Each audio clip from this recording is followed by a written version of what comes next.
Juice of the day. Okay, it was good. We gave 3 young coaches, Coach Kuz, Coach Woods, and Coach Hicks. So Jihad gave it to Jackson Latamua. He's finally back healthy, and he really adds a lot to our football team. George gave it to Frank Casano, who, for a young guy, is just really doing good things and pushing through it. And then Kuz gave it to Mason Juergens, the Swiss Army knife, man. He just gets it done in every situation we put him in. Weird to call him Coach Woods and Coach Hicks? I'm proud to do that. I really am. There's a lot of guys that represent Washington State in a really high manner, and those are 2 guys. And, George is in year 2, really finding his voice, and Jihad's just kind of getting into that coaching realm, and they've answered the bell, and I'm really proud of those 2 guys. You kind of look at, we'll talk kind of the freshmen, the new guys, then the red shirts. Who are maybe 1 or 2 guys that have really stood out to you, either for what they've done in their first spring ball or what they're doing in their second spring ball? It's a good question, and I think a lot of these mid-year guys are hitting that early wall. So Wayshawn and Frank and AJ, I think all those guys have had some positive contributions. Kenny's coming back out, finally healthy.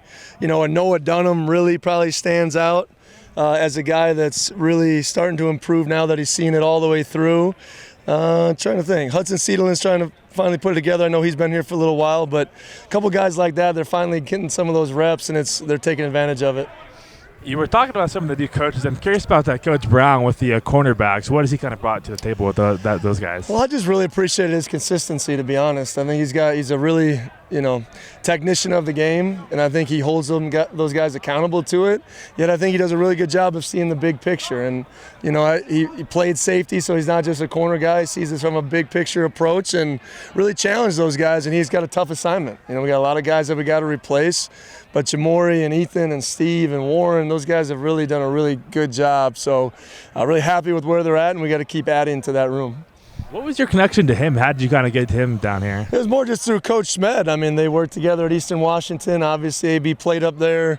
Him and Coach Edwards are actually good friends from back in the day through high school. So there was a lot of connection pieces that we felt really comfortable bringing them back home. And with that room, too, we talked to Capenna the other day. What do you see out of him right now? Capenna? Yeah. Well, I think he's finally, like I said, the hernia surgery really threw him off a little bit, and I thought the first 6 practices he was just kind of easing his way. But now you see a guy that's dynamic. You saw some blitz stuff today, which he's massively improved on.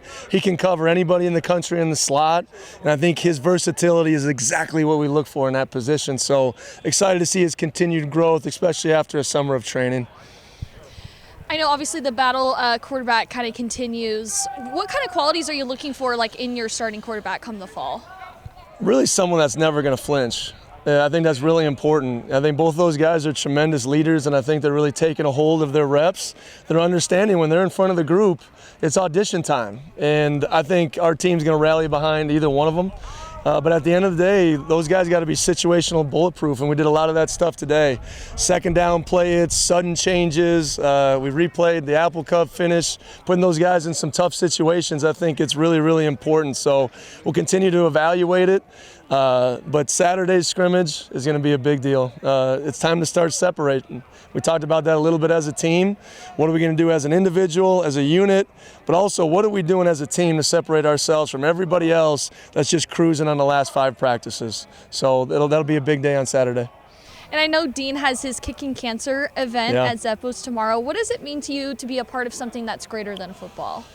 Well, it isn't just me. I think it's our whole program, not just with Dean. And Dean has done a great job using his platform and using some really tough adversity in his life to make a lot of good, and a lot of good for, the Palouse and the greater community. So I just encourage everybody out to come out and support at Zeppos.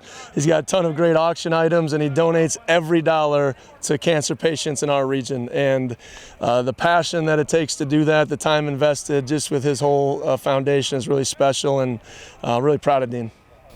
Jay, can you talk about the battle at quarterback? Will you have a decision made at the end of spring, or is this going to go into summer, going into fall? This might go all the way up till an hour before kickoff. But we won't announce anything probably till the week before the game. And even so, whoever that is has got to go out and do it. There won't be a quick hook or anything, but there's going to be a situation where they got to go out and take the reins when it's live action too. So both guys are going to constantly be prepared for their moment. We have a big scrimmage here, and then pretty much after the first scrimmage of fall, we'll probably start narrowing down that decision because we got to get those guys situationally ready to go. So they know it.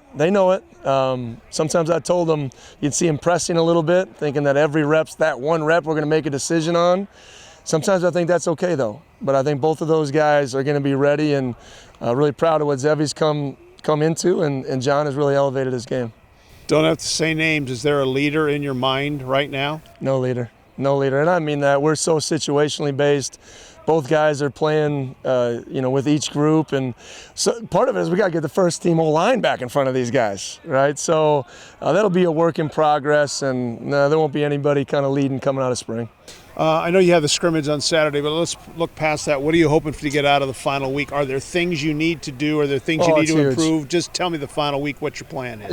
Yeah, so after the big scrimmage on Saturday, the final week is now going to some scout stuff. Defense needs, it's a little more jet motion. They need to work on big bodies where the offense is going to go against more 3-4 looks. So we started to get some stuff on tape that we can really teach for the summer.